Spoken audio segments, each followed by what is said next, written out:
Sabaha everybody and welcome back to the channel. Today I want to talk to you guys about the Galaxy S10e and why I believe it's the smartest choice out of the three S10 devices that were announced at the Unpacked event this year. I'm going to share with you guys my opinions as to what makes this device special over the other two devices, as it actually has some characteristics that make it unique, on top of the fact that it's about $150 to $250 cheaper than the S10 and the S10 Plus. This is TK, let's check it out.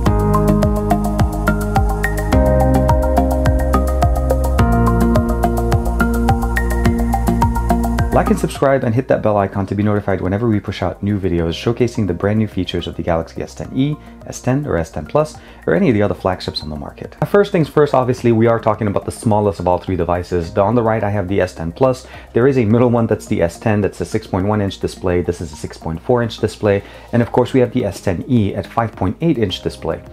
But you wouldn't really know it when you're looking at these devices that these devices have such big displays, and that's one of the big characteristics, specifically when it comes to the S10e and what makes this so unique. Now what that means is that we're getting a 5.8 inch display in the body that is actually smaller than most phones that we use. And what I mean by this is that at one point or another people used to accept that the 5.5 inch display on the iPhone 8 Plus was definitely a big display that you can use, but we had such big chins and foreheads that basically for the most part the device entirely fits directly within this device, and we still have a bigger display.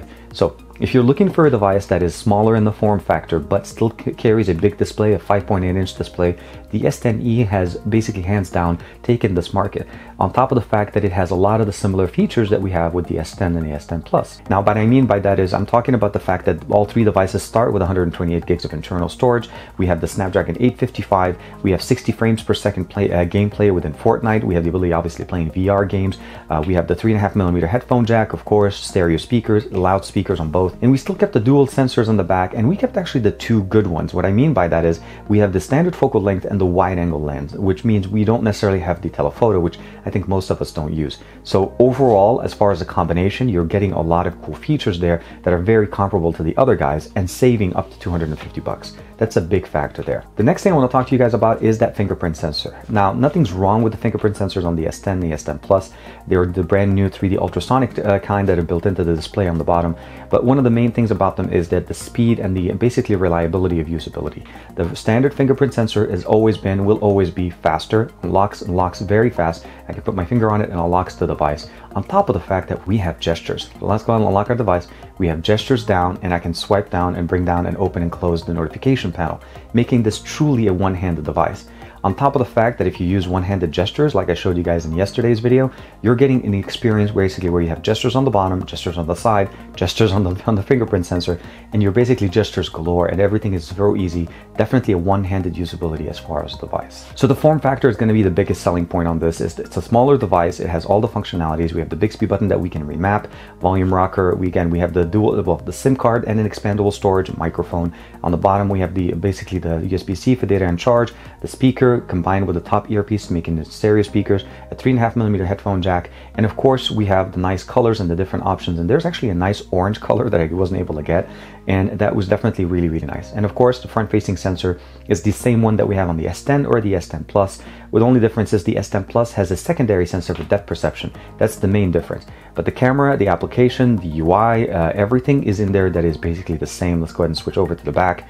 The Instagram mode is basically built in here as well. A lot of people have asked me about that option.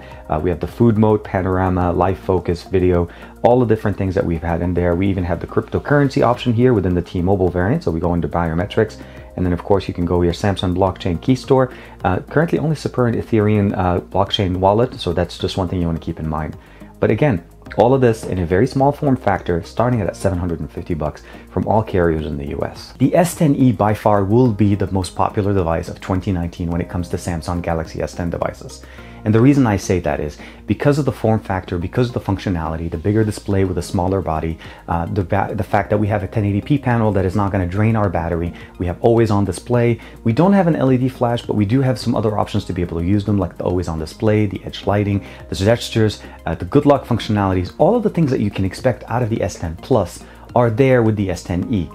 And even though I personally prefer larger displays like the S10 Plus, using this for the last week has not been a bad experience. I was actually surprised because it's not too big and not too small. It's just the right size with the right size display and all the additional features that you get on there.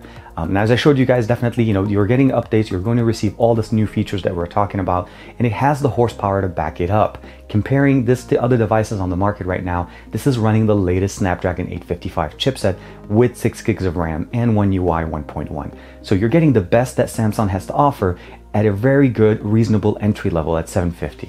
So if you're considering getting a Galaxy S10, you're not sure which one to get, I would probably say look at it this way. If the form factor is a concern, if you want to get a regular fingerprint sensor on your device and you're not necessarily too sold on the whole in-display fingerprint sensor, I think this is very functional, having that and having gestures on top of that. And then of course, if you add the one-handed operations module from GoodLock, you're pretty much one-handed everything on this device, and you're definitely going to enjoy it.